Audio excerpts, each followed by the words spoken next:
स्वागत करता हूँ स्टडी क्लास 07 में। जैसा कि आपने पिछले वीडियो में देख ही लिया होगा कि हम कक्षा 10वीं की हिंदी व्याकरण में जो जो आने वाला है उसको हम टॉपिक मैं आपको बता चुका हूँ। उसका अब हमको डिटेल्स में पढ़ना है।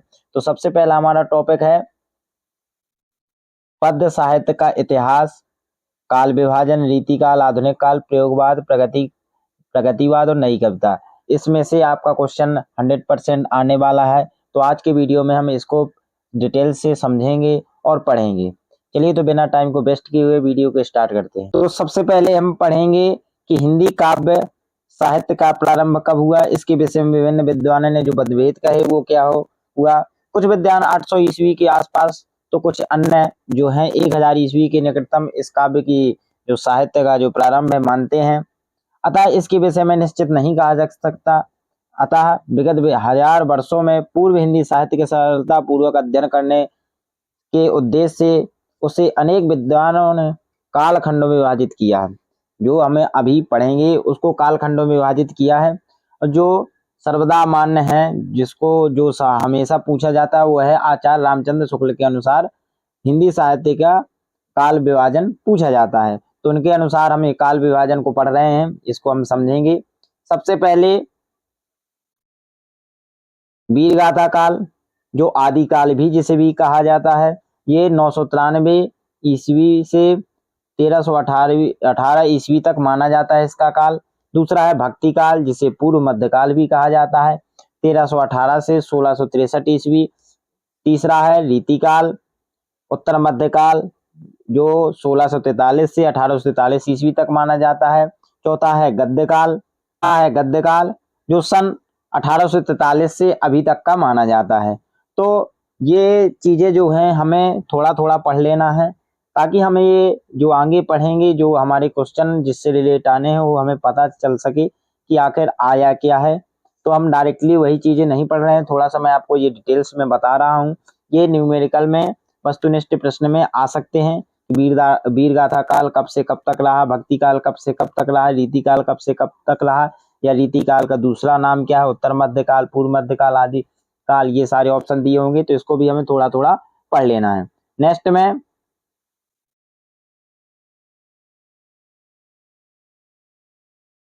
नेक्स्ट में हम भक्ति साहित्य जो है, जो भक्ति काल है, इसके हम विवरण को पढ़ेंगे। ये भक्ति साहित्य जो है वो निर्गुण भक्ति धारा, सगुण भक्ति धारा होते हैं। इस दो प्रकार के कवि हुए, जो निर्गुण भक्ति को मानते थे और कुछ सगुण को मानते थे। अब निर्गुण में क्या क्या हुए, ज्ञान श्री शाखा, प्रेमाश्री शाखा, और सगुण भक्ति में राम भक्ति और कृष्ण भक्ति। तो ये सारी चीजें हमें याद पढ़नी है। ये हम थोड़ा थोड़ा आपको डिटेल्स में बता रहे हैं। ये क्वेश्चन आते नहीं है, आपको ये नॉलेज के लिए बता रहे हैं। 10वीं क्लासों में ये कंपटीशन लेवल में ये क्वेश्चन पूछे जाते हैं।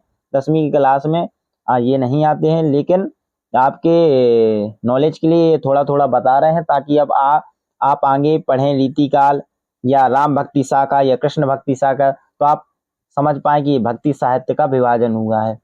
तो आगे हम पढ़ते हैं रीतिकाल, जो हमारे सिलेबस में दिया है, जो आता है रीतिबद्ध काव्य, रीति मुक्त काव्य और रीति सिद्ध काव्य। ये रीति काल को विभाजित किया गया है, जो रामचंद्र शुक्ल जी ने किया है। इस बात को हमें नहीं भूलना है।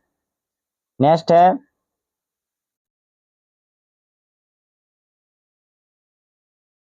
आधुनिक काल या नई कविता, जिसमें आधुनिक काल में कौन कौन से कैटेगरी है। भरतेंदु युग, जो 1843 से 900 ईस्वी तक है।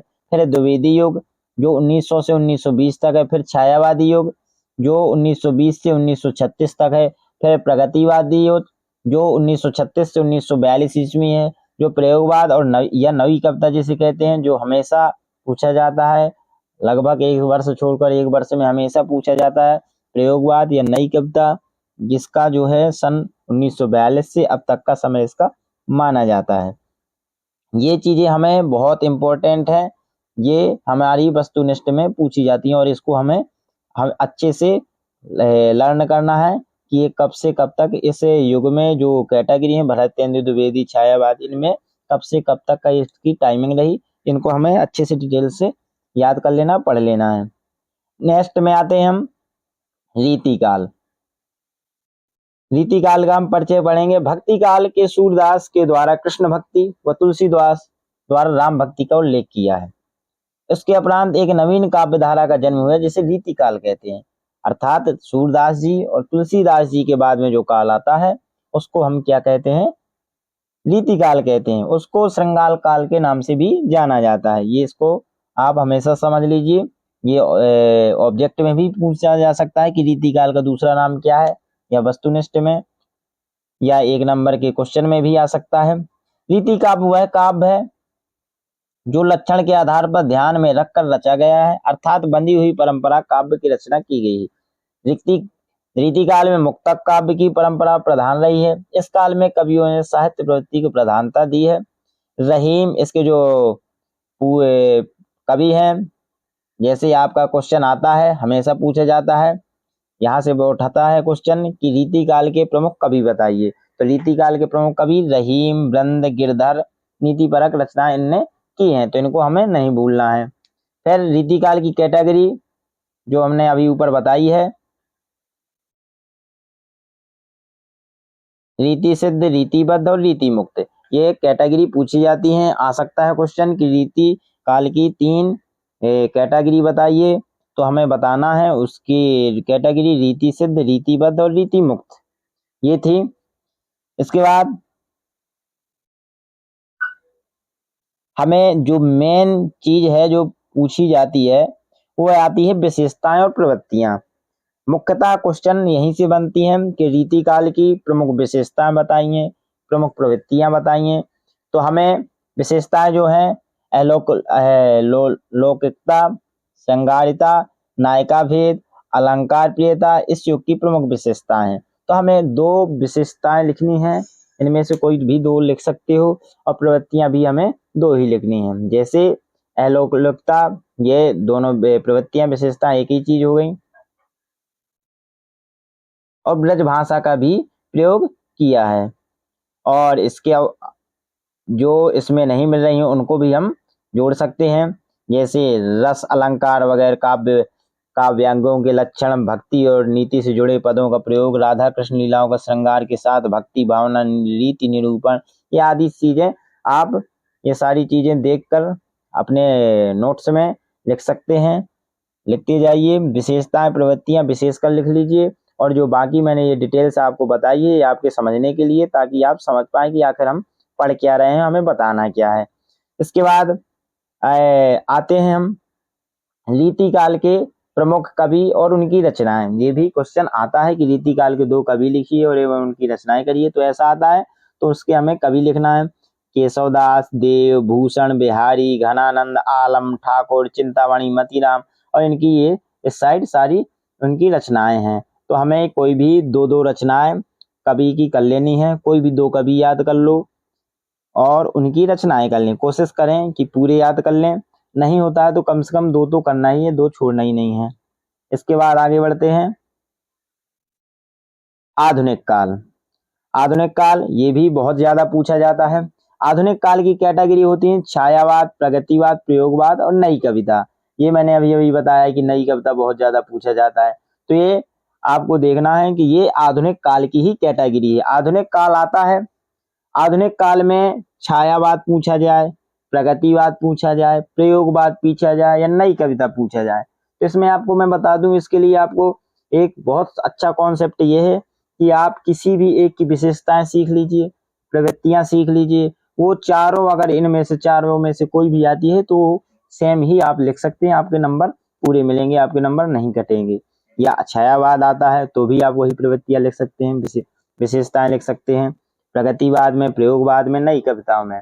तो आई होप समझ गए होंगे। फिर आगे बढ़ते हैं। नीति काल के पश्चात काव्य जगत में एक नवीन काव्य धारा का जन्म हुआ जिसे छायावाद के नाम से पुकारा जाता है। अगर डेफिनेशन पूछता है तो हम इतनी आराम से लिख देंगे कि ये रीति काल के पश्चात जो युग आया उसको हम छायावाद के नाम से जानते हैं। छायावाद के कवियों विभिन्न समस्याओं का प्रकाश डाला, प्रेम एवं मानवतावाद की भावना के काव्य माध्यम से प्रचार और प्रसार किया। थोड़ा 2-2 लाइन की इनकी डेफिनेशन के भी जाने लेते हैं ताकि हमें पता चले कि ये आखिर है क्या, कब हुआ, इसमें क्या क्या प्रधानताएं रही। तो सबसे पहले छायावाद।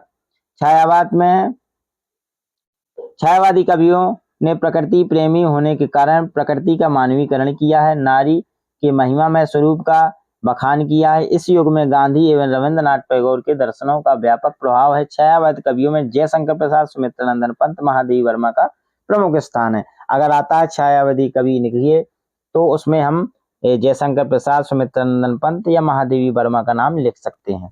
तो आगे बढ़ते हैं प्रगतिवाद में। प्रगतिवाद में छायावाद के उपरांत प्रगतिवादी नवीन विचारधारा का जन्म हुआ। प्रगतिवादी कवि कार्ल मार्क्स से प्रभावित थे, अतः इन्हें कला के लिए भी मानकर कला जीवन के लिए सिद्धांत अपनाया। प्रगतिवाद में जो मुख्यतः रचनाएं हुए हैं वो कला के लिए ज्यादातर हुई हैं। इस प्रकार छायावाद में मानवीय सुधारीकरण के लिए रचनाएं हुई हैं, उसी प्रकार प्रगतिवाद में कला को प्रधानता से रचनाएं की गई हैं। प्रगतिवादी युग का समय 1936 से 1942 तक माना जाता है, जो अपन ने अभी ऊपर पढ़ा है।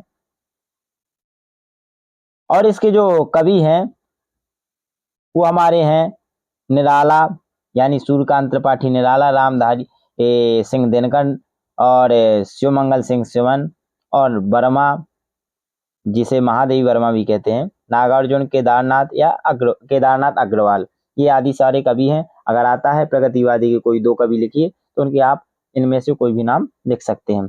आगे आते हैं प्रयोगवाद के लिए। तो प्रगतिवाद के उपरांत 1943 में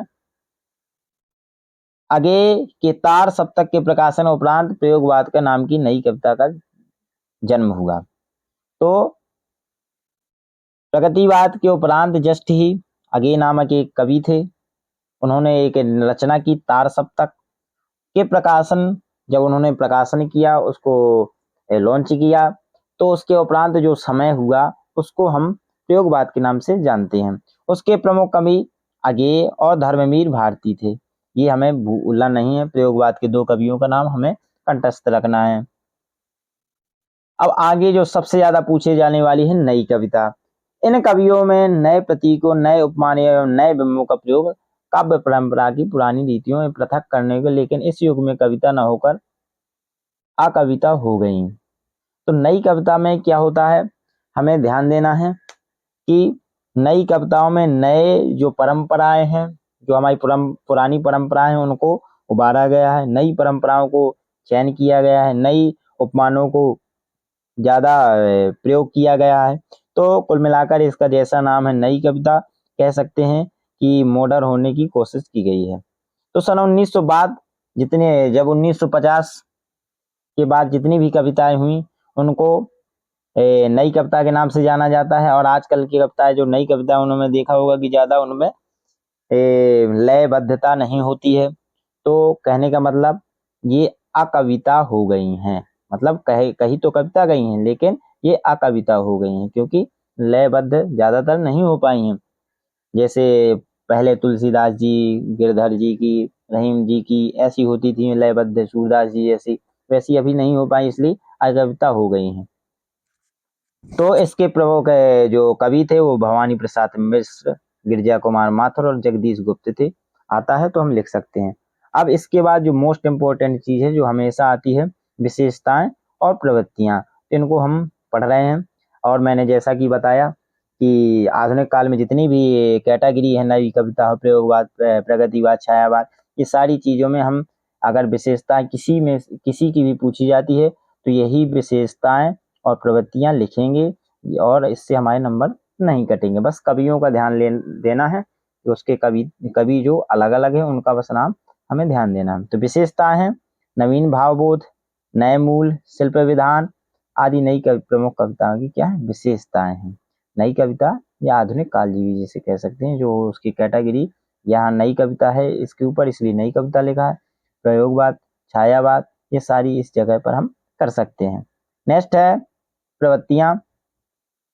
तो प्रवृत्तियां बहुत ही सरल हैं। जीवन जगत के प्रति अगाध प्रेम यानी जीवन के प्रति प्रेम, मानवतावादी, यथार्थ दृष्टिकोण, निराशा, नास्तिकता यानी पहले आस्था होती थी लेकिन ये नई कविताएं जो आई उसमें नास्तिकता बढ़ती गई, घोर वैयकता यानी बहुत ज्यादा वैयकता हो गई, क्षणवाद का महत्व यानी एक क्षण के सुख देखने के लिए महत्व दिया गया, यानी जो आत्म में जीने के लिए इसको ज्यादा किया गया चित्रण, तो ये सारी उसकी प्रवृत्तियां, इनमें से कोई भी आप लिख सकते हैं। पेपरों में 2-2 ही पूछे जाते हैं। आई होप ये आपको सारी चीज़ें समझ में आ गई होंगी, और जिसे अगर एक बार में समझ में नहीं आया है, इसको दोबारा से चालू कर के देख लें और इसको नोट्स बनाकर लिख लें और अच्छे से पढ़ाई करें। मिलते हैं नेक्स्ट वीडियो में एक नेक्स्ट टॉपिक के साथ।